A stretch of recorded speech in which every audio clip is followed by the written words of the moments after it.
สบายดีมื้อนี้มาพบกับข้าพเจ้าอาจารย์หลีเย่อส่งหมอซึ่งจะพาทุกท่านไปฮู้จักแผนการตลาดของบริษัท Happy MPM ซึ่งบริษัทใหญ่อยู่ที่ประเทศไทยสร้างตั้งขึ้นเมื่อวันที่10เดือนมิถุนายนหรือเดือน6ปี1999มีอายุครบรอบ25ปีกำลังก้าวสู่ปีที่26แล้วก็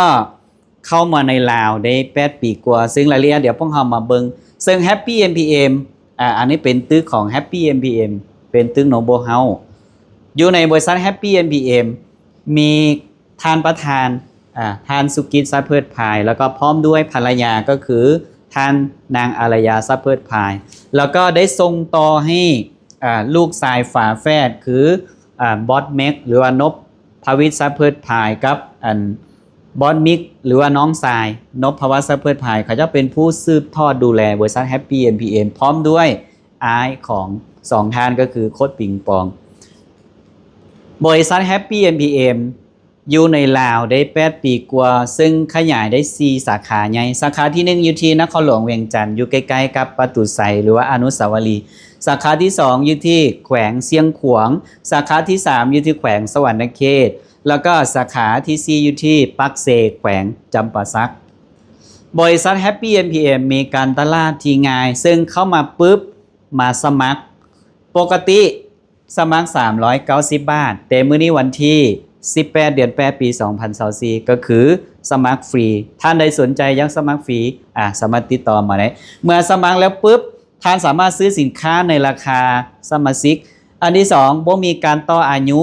แล้วก็สิ่งที่พิเศษบ่มีการรักษายอดและจุดเด่นของ Happy MPM คือสามารถเก็บคะแนนค้างแข็งไว้ให้อันนี้ถือว่าสุดยอดอีหลีเลยเอกสารประกอบในการสมัครบว่าสัมมโนครัวบว่าบัตรประจำตัวหรือพาสปอร์ตอย่างใดอย่างหนึ่งก็ถือว่าสามารถสมัครกับบริษัท Happy MPM ได้เมื่อท่านมีรายได้หรือมีคอมมิชชั่น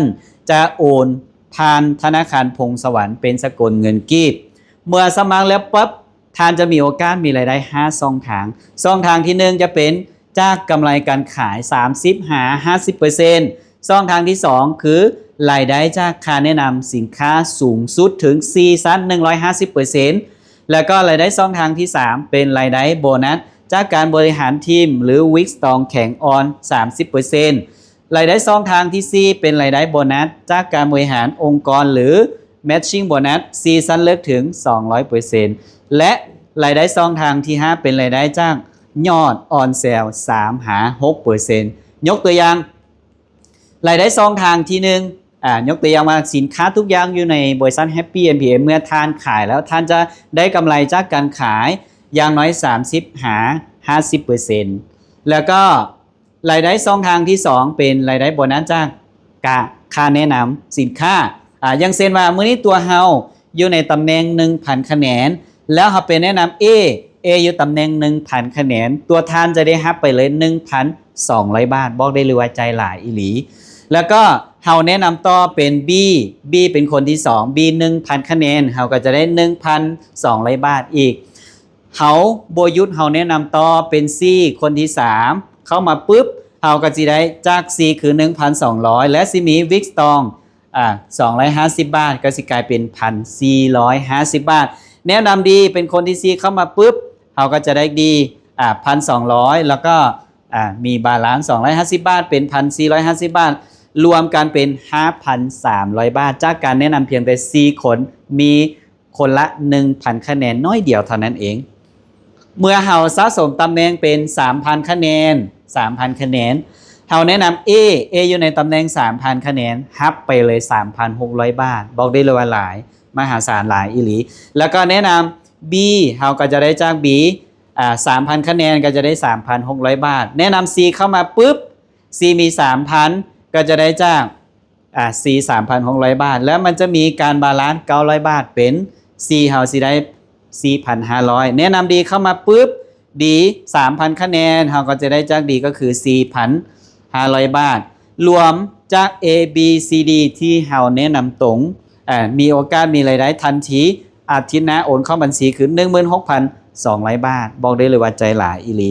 นอกจากนี้แล้วยังมีรายได้ช่องทางที่3เป็นรายได้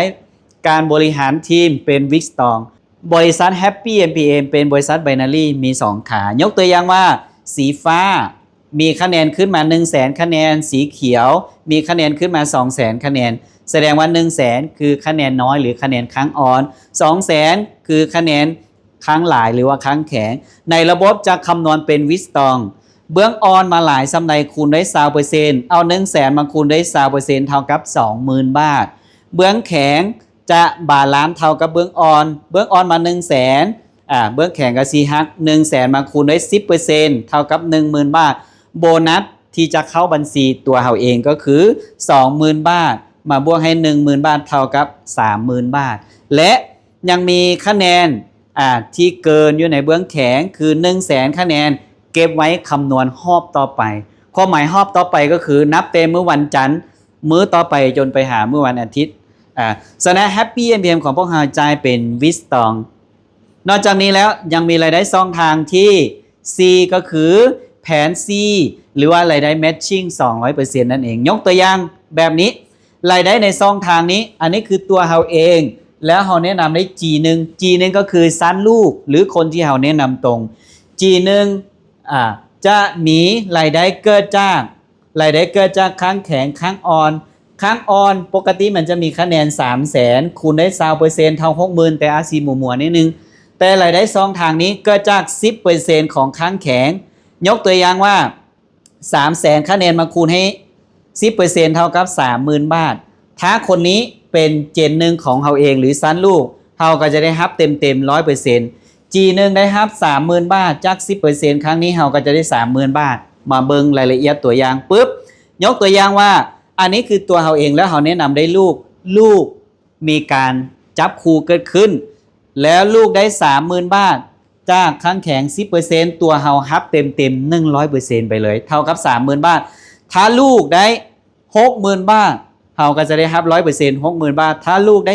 100,000 บาทเราก็สิได้ 100,000 บาทคือกันและลูกไปแนะนำสั้นที่2เป็นสั้นหลานถ้าหลานคนนี้มีรายได้ที่เกิดจาก 10% ค้างแข็งหลายซ้ำใดก็ยาเราได้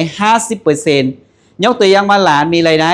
30,000 บาทเราก็สิได้ 50% คือ 15,000 บาทถ้าหลานมีรายได้ 100,000 บาทเราก็จะได้ 50% คือ 50,000 บาท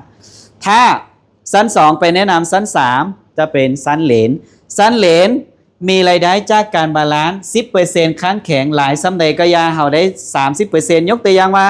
เหลนมีรายได้ 30,000 บาทเราได้รับ 30% คือ 90,000 บาทถ้าเหลนมีรายได้ 100,000 บาทเด้ 30% คือ 30,000 บาทและสั้นที่3เป็นแนะนำเป็นสั้นที่4เอิ้นว่าสั้นหลอนซึ่งสั้นหลอนมีรายได้จาก 10% ค้างแข็งหลายซ้ำใดก็ยาเราจะได้ 20% ยกตัวอย่างเพิ่นมีรายได้ 10% จากค้างแข็ง 30,000 บาทตัวเราก็สิได้ครับ 6,000 บาทถ้าเพิ่นได้ 100,000 บาทเด้เราก็สิได้ 20,000 บาทรวมเข้านำการจากการที่ตัวเราแนะนำเพียงลูกคนเดียวลูกไปแนะนำต่อสั้น2แนะนำต่อสั้น3เอาง่ายๆ1ใน4คนมีรายได้ต่ออาทิตย์คนละ 30,000 จาก 10% ตัวเราก็สิมีรายได้อาทิตย์นั้นคือ 60,000 บาทบอกได้เลยว่าสุดยอดอีหลีและนี่ก็คือผลลัพธ์จากการร่วมธุรกิจกับบริษัท Happy MPM อันนี้สำหรับนักธุรกิจที่อยู่ในลาวทุกคนก็สามารถมีผลลัพธ์ที่สามารถออกรถเป็นของขวัญรางวัลให้ตัวเขาเองซึ่งตลอดระยะเวลา8 ปีในลาวพวกเขาก็สามารถมีผลลัพธ์ซื้อรถประมาณ20 กว่าคันนอกจากนี้แล้วพวกเขาก็ยังได้ร่วมทริปเดินทางไปท่องเที่ยวรอบโลกกับบริษัท Happy MPM บอกว่าไปล่องเรือสำราญที่มหาสมุทรอินเดียบอกว่าไปเที่ยวที่ประเทศรัสเซียบอกว่าไปเที่ยวที่คุนหมิงต้าลี่ลี่เจียงประเทศจีนบอกว่าไปท่องเที่ยวที่ประเทศเกาหลีใต้เล็บภาพนี้ลีเองก็ถ่ายกับหมาสีขาวๆแบบนี้อยู่ที่ประเทศรัสเซีย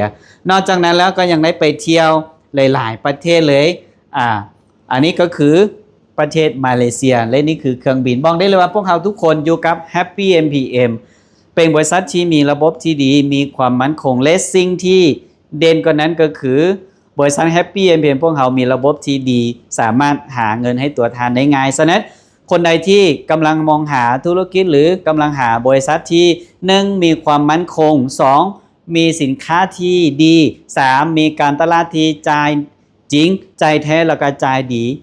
เปิดใจมาศึกษา Happy MPM พวกเขายินดีต้อนรับทุกท่าน